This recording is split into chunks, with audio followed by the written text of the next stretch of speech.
Welcome back to the deep dive.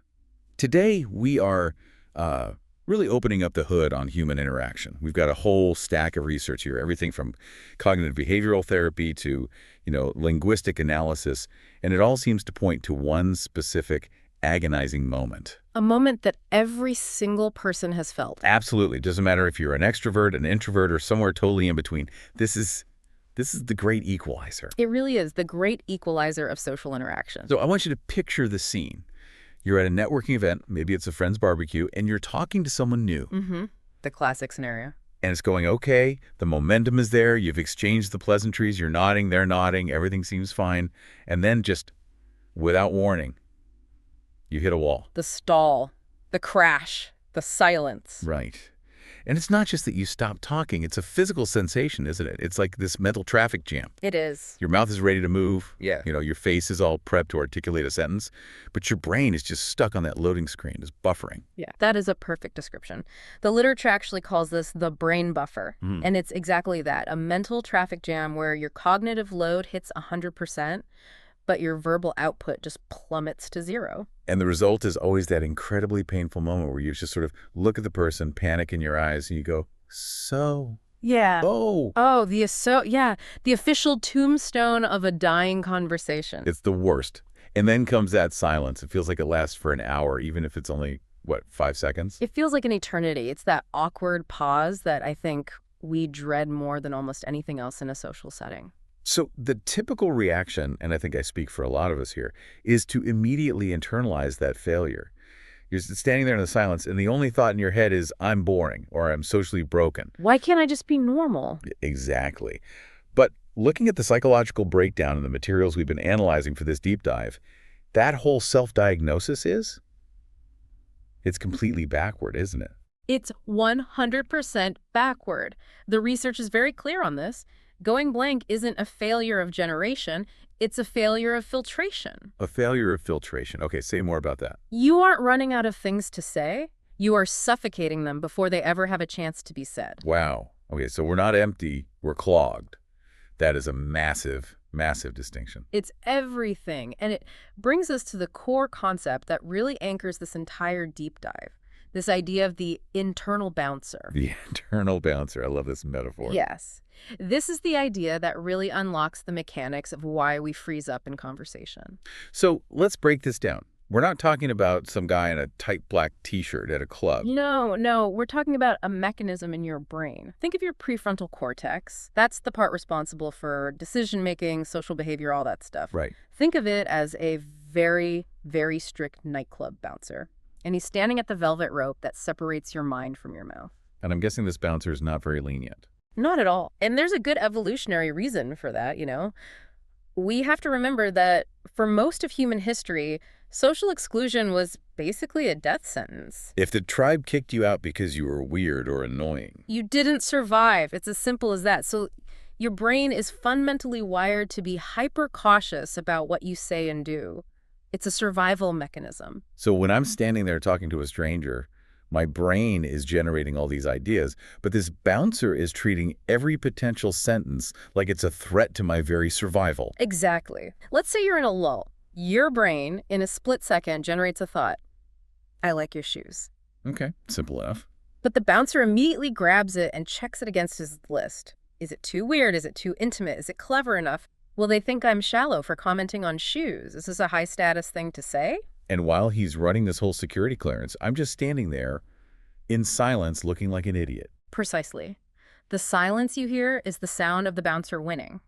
The other person thinks you have nothing to say, but the reality is you're having this high-speed, high-stakes internal debate. So you're filtering out everything. Until nothing is left but silence. This gets us to what the notes call the conversation paradox. We have this belief that good conversationalists, those super charismatic people who can talk to a brick wall, they always have the perfect thing to say right on the spot. Right. We imagine they have a little scriptwriter in their head feeding them these perfectly crafted lines. Yeah. But the paradox is this. You don't run out of things to say because your brain is empty. You run out of things to say because your brain is too full. Too full of all the options that the bouncer just rejected. Correct. That charismatic person you're thinking of, they're not necessarily generating better ideas than you. They just have a bouncer with much, much lower standards. Huh. So their bouncer's just letting more people into the club. He's letting more thoughts pass the velvet rope. He's not as worried about every little thing. Okay, so the goal isn't to get smarter or, like, read more encyclopedias so I have more interesting facts on hand. No, not at all. The goal is to negotiate with my bouncer, to get him to chill out a little. We need to relax the criteria. We need to shift our entire mindset from a performance mindset, where every single sentence has to be a perfect 10 out of 10. Which is exhausting. Incredibly exhausting. We need to shift to a connection mindset where a messy 5 is not only acceptable, it's actually preferable. That is such a hard pivot for, high achievers or anyone with even a little bit of social anxiety. We're literally trained our whole lives to filter. So how do we mechanically bypass that bouncer? And that leads us directly into our first really actionable strategy, the 3-second rule. I love a good rule, especially one with a time limit. Okay, so how does this work? The concept is, on its face, very simple. But practicing it, that takes some real courage. Okay. When you are in a conversation and a thought, and I mean any thought pops into your head, you have exactly 3 seconds to say it. 3 seconds. Before the inner overthinker, that bouncer takes the wheel. That's not a lot of time. It isn't, and that's the whole point. Speed creates authenticity. It's how you beat the filter. If you wait any longer than 3 seconds, the doubt starts to creep in. The bouncer starts his risk assessment. And he will almost always find a reason to say no. It's his job. Okay, let's play this out with a concrete example. Yeah. Let's say we're chatting and someone mentions the beach. They say something like, I just love going to the beach. Okay, perfect. So instantly, your brain generates a whole network of associations. It might think, oh, me too. Or I just bought some new sunscreen. Or maybe something random like, I got stung by a jellyfish once. Or I lost a flip-flop in the ocean and it was really sad. Exactly. All of these are perfectly valid human thoughts. But then if I wait 5 seconds, that's when the bouncer steps in. And the bouncer says, talking about sunscreen is boring. Nobody cares about your stupid flip-flop. And the jellyfish story, that's just gross and kind of a downer. And so I say nothing. Or I just say, nice. And the conversation just dies on the vine. But if you use the 3-second rule, you say the boring thing. You blurt it out. You say, oh man, I actually hate sand. It gets absolutely everywhere. Right. And look what happens. You said something real. Now the other person can say, oh, really? I love the feeling of sand. Or they could say, yeah, cleaning it out of the car afterwards is a complete nightmare. You've given them something to work with. A hook. You've given them a hook. The bar for entry isn't, is this a brilliant, witty observation? The bar is just, is this true for me right now? Speak messy, speak human. That's the philosophy here, right? That's it exactly. I mean, think about how you talk to your best friends. Oh, it's a totally different universe. With my best friend, I'll say the most random, half-formed thoughts imaginable. I think I want a taco. Did you see that squirrel just now? There's zero filter. Exactly. You don't overthink it because you feel fundamentally safe. You know they're not going to judge you. The goal with the 3-second rule is to give yourself permission to treat new people with that same lack of filter. To offer them the messy version of yourself. Because that's actually the version of you that people can connect with. You know, it's funny. We think people want us to be this polished, perfect conversationalist. But polished is kind of slippery. You can't really grab onto it. That's a great way to put it. Messy has texture. You can connect with messy. Perfection creates distance. Humanity creates connection. It's as simple as that. Okay, so we've got the 3-second rule. We're basically trying to move faster than the bouncer can react. But what happens if the bouncer has already cleared the room? What if you truly, honestly feel like your mind is a blank slate? You're not filtering, you're just empty. Then we need to shift gears entirely. We have to move from what we call speaker mode into detective mode. Detective mode. Okay, this implies an investigation. Specifically, an investigation into the person who is standing right in front of you. The core shift here is all about moving the spotlight. When we get anxious in a conversation, where is our focus? Oh, it's on ourselves. Oh, 100%. Yeah. It's, do I sound smart? Is my hair weird? Do they think I'm boring? Am I talking too much? It's all me, me, me. Exactly. Anxiety is inherently self-centered. Not in a malicious way, of course, but in a protective way. Detective mode flips the camera around. You stop worrying about what do I say. And you start asking, who are you? So curiosity is the antidote to anxiety. Curiosity kills anxiety. It's almost impossible to be curious and anxious at the same time. When you become a detective, your goal changes. It's not about impressing them anymore. It's about uncovering the story of the person in front of you. And the primary tool for this is questions. Questions, but, and this is a huge, but not just any questions, we have to be very careful to avoid what we call the one and done trap. The one and done, I know this one well. That's where you ask a question, they give a one-word answer, and the conversation hits a wall anyway. Right. You ask, so how was your trip to Spain? They say, good. You say, cool. And then crickets. You're just staring at your drink, praying for a fire alarm to go off. So to avoid that, the research points to a very specific process. It's not just about asking more questions. It's about the kind of questions and the direction they go in. Exactly. We use a 3-step process. First, you listen. Then you notice a detail. And then you zoom in. Let's talk about that zoom in part. This reminds me of the analogy of being a director. Yes. This is a great way to think about it. Imagine the listener, that's you, is a film director. The other person is the actor, but you are directing the scene. You're telling them where to focus the camera. Okay, so let's go back to that Spain example. They say, I went to Spain. A surface level question, a bad director question, is just, did you like it? Because that only gets you a yes or a no. It shuts down the scene. Right. But a good director zooms in. So layer 1 might be, oh, cool. Which city did you stay in? They say Barcelona. Now, most people would just stop there. They'd say, oh, nice. But the director zooms in again. The director zooms in again. You ask, what was it about Barcelona that really stood out to you? Was it the food or the architecture or the people? Oh, I see the difference immediately. You're not just asking a question, you're giving them a menu of things to talk about. You're actually helping them tell their own story. You are literally directing the movie that's playing in their head.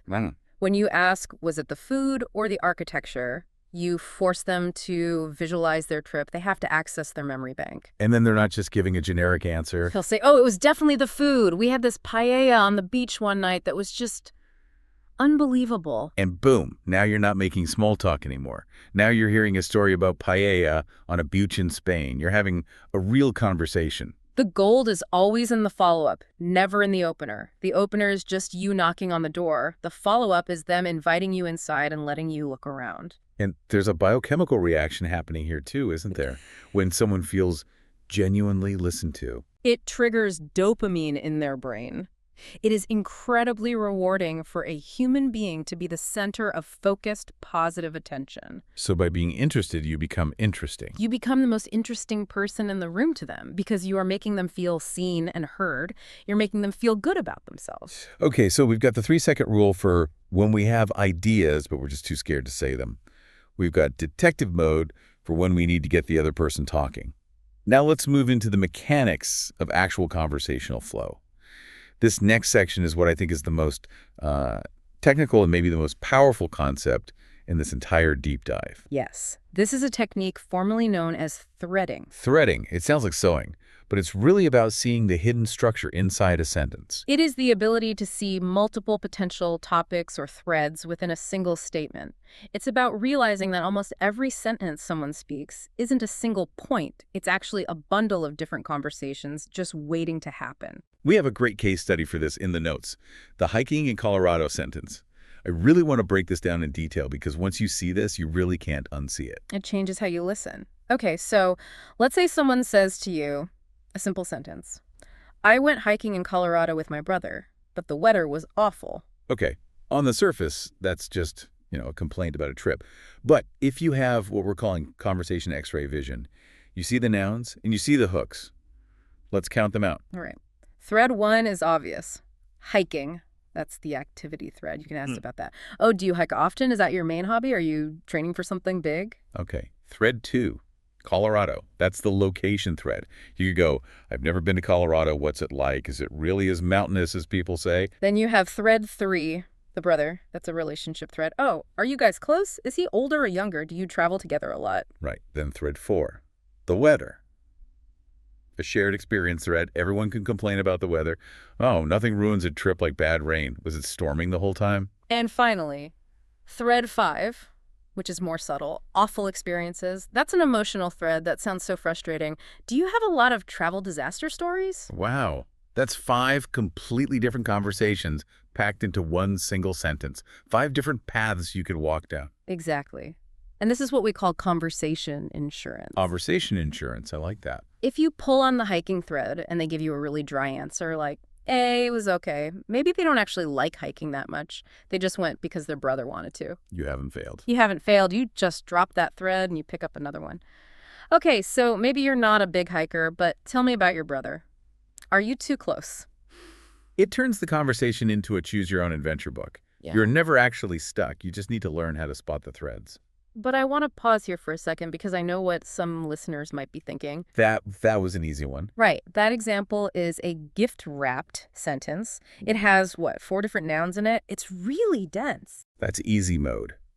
But life is very often hard mode. What happens when you get the really dry sentence? You ask, how was your weekend? And they just say, it was fine. Just did some laundry. The dreaded laundry response. Exactly. The bouncer in my head screams, abort mission. Laundry is boring. There are no threads here. How in the world do you thread that? You have to use a more advanced technique, what we call deductive threading. Instead of looking for the noun, you look for the implication. The implication. If someone spent their entire weekend doing laundry, what does that imply about their life right now? Well, maybe they're really busy. Or they're just trying to reset for the week ahead. Exactly. So the thread isn't laundry. The thread is adulting, or the weekly reset. So you can say something like, oh, the full life reset sounds like you have a pretty chaotic week coming up. I see what you did there. You're pivoting from the boring object, the laundry, to the context around it, which is a busy life. Precisely. Or you can thread the word just. They said, just did some laundry. That little word implies they might have wanted to do more, or maybe they actually enjoyed doing nothing. Okay. So you ask, are you the type of person who loves a chill, quiet weekend at home, or were you kind of itching to get out? That is a pro move. Yeah. You just turned a comment about laundry into a personality question about introversion versus extroversion. And that is the core of threading. There is always a hook. It's not always obvious. Sometimes it's a noun, sometimes it's an emotion, and sometimes it's just the tone of their voice. You just have to be listening for it. And that ties right back to the listening aspect of detective mode. You can't thread if you're not really listening. If you're just waiting for your turn to speak, you'll miss the mention of the brother, or you'll miss the tone in the word just. Listening is the fuel for threading. You can't do one without the other. So, okay, we're flowing now. We're threading, we're zooming in. But there's a nuance here about the overall feel of the conversation. We don't want to just grill people with questions, right? If I just keep pulling threads and asking deep questions, it's going to start to feel like an interrogation. That is correct. And this is where we need to discuss Section 5. Pacing and tone. We need to talk about the balance of depth. Because it's really easy to go too deep too fast. Oh, absolutely. We've all met that person. You shake their hand, and 5 minutes later they ask you, so what's your biggest regret in life? Whoa. That is way too heavy. I just wanted to know where the snacks are. Exactly. It feels intrusive. It violates the unspoken social contract of gradual escalation. But the opposite is also a trap. Right. If you talk about the weather and the traffic for 20 minutes straight, that's too shallow. It's just boring. No connection happens. So we have to find that middle ground. We have to manage the energy of the conversation. And how do we do that? We use the DJ analogy. Think of a good conversation like a DJ set at a party. A DJ is constantly managing the BPM, the beats per minute. Right. You can't just play slow, sad songs all night long. That's the too deep problem. The vibe gets depressing. But you also can't just play 4 hours of high energy, intense dance tracks without a single break. That just becomes exhausting. You need slow songs and you need dance beats. You have to mix it up. You have to mix the tracks. The technique in conversation is to start light, then go a little deeper slowly, and then this is the key part, bounce back to something light again. It's like interval training for your social muscles. Can you give us a tactical example of that bounce back? Sure. Let's say we've used threading to navigate into a deeper topic. Maybe we're talking about work stress. That's a bit heavier. Sure, it's a slow song. It's a slow song. We bond over it. We share some frustration. We connect on that deeper level. Okay. But you don't want to live there forever. If you stay on that topic too long, the conversation starts to feel like a therapy session, which can be a lot of pressure.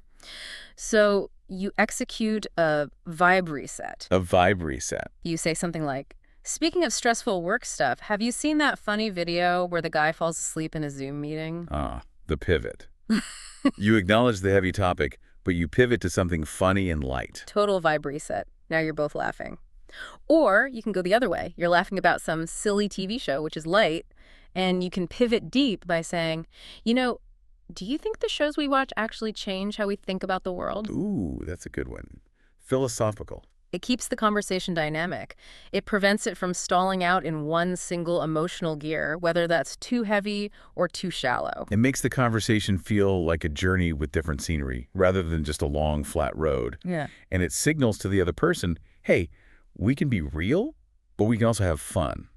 It makes you safe. It makes you a safe and interesting person to talk to. Exactly. Okay, I'm feeling really good about these strategies. We've got the mindset, we've got the threading, the pacing, Yep. but I'm a realist.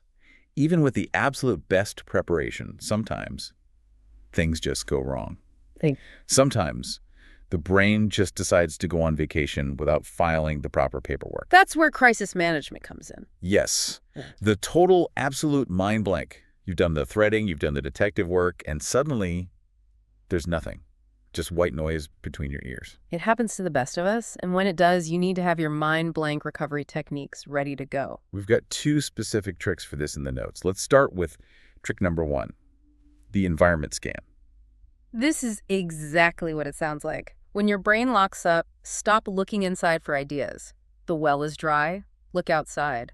Look at your immediate physical surroundings. So literally, the room you're in. Yes. Comment on the music that's playing. I haven't heard this song in years. Comment on the decor. I really like the lighting in here. It's surprisingly calm. Comment on the food, the art on the wall, anything. Why does this work so well? It seems almost too simple. It works for 2 reasons. First, it resets the flow. It grounds the conversation in the here and now, which you both share. It gives you a neutral, common ground to restart from. It subtly says, I am present with you in this space. And the second reason. It breaks that intense eye contact for a second, which can immediately relieve the social pressure. Your cognitive load drops when you're just describing a lamp instead of trying to come up with a brilliant insight. That makes perfect sense. Okay, so what's trick number 2? You said this one is for when you want to look a bit smoother. This one is called the callback. Like in stand-up comedy. It's the exact same principle. A comedian references a joke they told earlier in the set. In a conversation, you just rewind the tape. You say, wait a minute, you mentioned earlier that you grew up in Turkey. What was that like? We got sidetracked before I could really ask you about it. Oh, that is slick. That's really good. Because not only does it save the conversation from dying, it makes you look like a fantastic listener. It's incredibly flattering to the other person. It proves you were actually paying attention. You're digging up a thread that was dropped 20 minutes ago and showing you valued it. It restarts the chat without any of the awkwardness of trying to force a new topic from scratch. It's like finding a save point in a video game and just reloading from there. You don't have to start the whole level over. That's a perfect analogy. Now, what if? What if the environment is boring? You're in a beige, empty room, and you can't, for the life of you, remember a callback. You are truly, utterly stuck. Then you need to deploy the emergency kit. The emergency kit. So this is something you prepare beforehand. Yes. This is a mental list of 5 to 7 safety net questions that you keep in your back pocket at all times. But the key here is that they must be what we call high entropy questions. High entropy, what does that mean? A lot of possible answers. Exactly. A question like, how are you, is low entropy. The answer is almost always good or fine. It leads nowhere. But a high entropy question is one that can go in a million different directions. So it lowers the barrier for them to give you a good answer. Precisely. You want questions that generate content for you. A classic one is, what's been keeping you busy lately? I like that one. Because busy could be work, it could be kids, it could be a new hobby, it could be anything. Another good one. What is something you are excited about right now? Oh, I like that even better. Because it forces them to think of something positive. It automatically lifts the energy of the conversation. My personal favorite from the kit is the time travel question. If you could teleport anywhere in the world right now for just 24 hours, where would you go?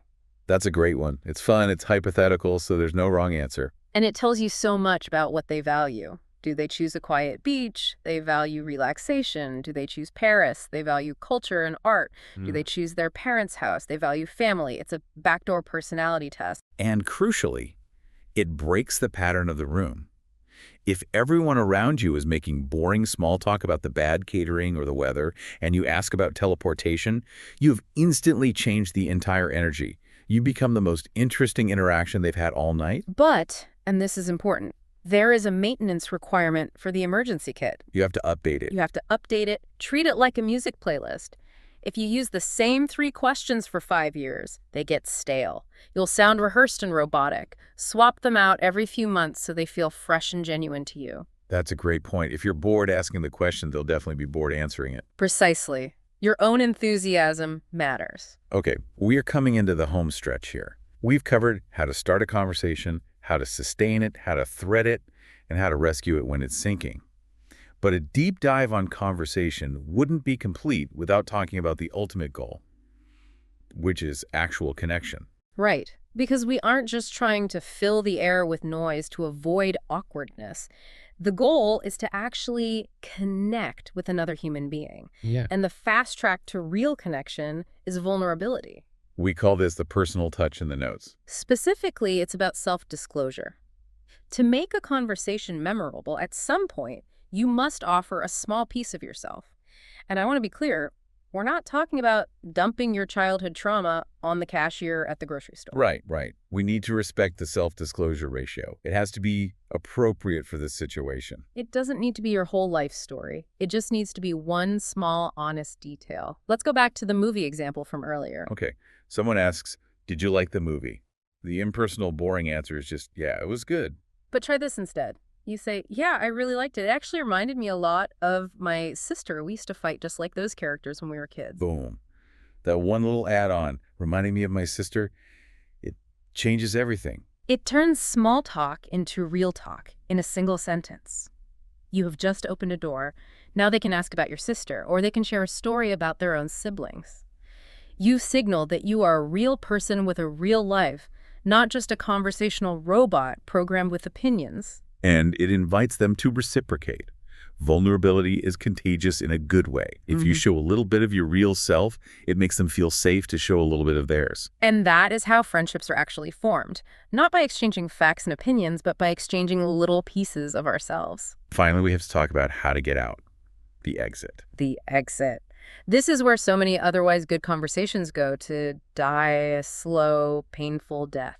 The slow fade. You know what I'm talking about? Where you both kind of run out of things to say and you just sort of slowly back away from each other. Or you stand there in silence until one person pretends to get a phone call. It's awful, and it creates a really bad aftertaste. There's a psychological concept called the peak end rule. People don't remember an entire experience. They remember the peak emotional moment and the end of the experience. So you could have a great 20-minute chat, but if the ending is super awkward, that's what their brain will remember. That becomes the summary of the whole interaction. Exactly. So what's the strategy for the perfect exit? It's a 3-step exit strategy. Step 1, positive affirmation. Step 2, genuine reason. And step 3, the future bridge. Okay, let's walk through it. Step 1, positive affirmation. You start by validating the interaction. I really enjoyed talking to you, or it was so great catching up. Simple, but important. Okay. Step 2, genuine reason. You need to give a reason for leaving so they don't think you're just bored of them. It doesn't have to be dramatic. I've got to run and grab some food. I need to catch my friend before she leaves. I have to get back to my team. So it doesn't have to be a huge emergency, just a reason. It's just a reason. And then step 3, the future bridge. This connects the now to the later, even if it's just hypothetical. Send me that link you mentioned. Let's catch up properly next week. Or even just enjoy the rest of the party. So putting it all together, it looks something like this. Hey, Yeah. I've really loved hearing about your trip. That's the affirmation, but I promised I'd go say hi to the host. That's the reason. Send me the name of that restaurant, though. I definitely want to check it out. That's the bridge. Perfect. It's smooth, it's polite, and most importantly, it shows social leadership. You are guiding the conversation to a graceful close rather than letting it crash and burn. It leaves people feeling good, not ghosted. It puts a nice clean bow on the whole interaction. Exactly. So wow, we have built quite the toolkit here today. We started with the sheer panic of the brain buffer and the physiological reality of that internal bouncer. And we learned that the buffer isn't a sign of emptiness. It's a sign that the bouncer is just being way too strict. The future is too high. We learned the 3-second rule to beat that bouncer. To speak before you have a chance to doubt yourself. Speak messy. We learned to switch into detective mode when we run dry. Zoom in on the details. Be the director of their movie. We picked up conversation X-ray vision for threading, seeing the hiking, the brother, and the weather all as separate paths, and using that deductive threading for the really boring stuff. We talked about the DJ mindset, balancing the deep topics and the light ones, and managing the BPM of the chat so it doesn't get stale. And we built an emergency kit with those high-entropy questions for when the power goes out completely. Plus, the importance of leaving a little piece of yourself with the personal touch. And finally, exiting with grace so the memory of the interaction remains positive. You know, looking at all this laid out, there's a core philosophy that really stands out to me. It seems like so much of our social anxiety just comes from this desperate attempt to be perfect. That is the central theme that runs through all of this. Hmm. We are terrified of being seen as boring or weird or imperfect, but the sources we looked at today all emphasize the same thing. The goal isn't perfection. The goal is connection. That glitch concept you mentioned really stuck with me. The idea that if you do blank out, if you do stumble over your words, you could just own it. Yes. Just smile and say, wow, my brain just completely glitched. It's so disarming. It is, Oh. because it's completely relatable. Everybody's brain glitches. Admitting it makes you human. It lowers the status game and puts you both on the exact same level. It goes right back to what we said at the very start. The idea of treating a stranger with the same messy comfort we give our best friends. If we could all just lower that filter, get our bouncer to relax his standards just a little bit, I think we'd find that the world is absolutely full of fascinating conversations just waiting to happen. The silence isn't the enemy, the filter is. That is a powerful thought to end on. The silence isn't the enemy. The filter is.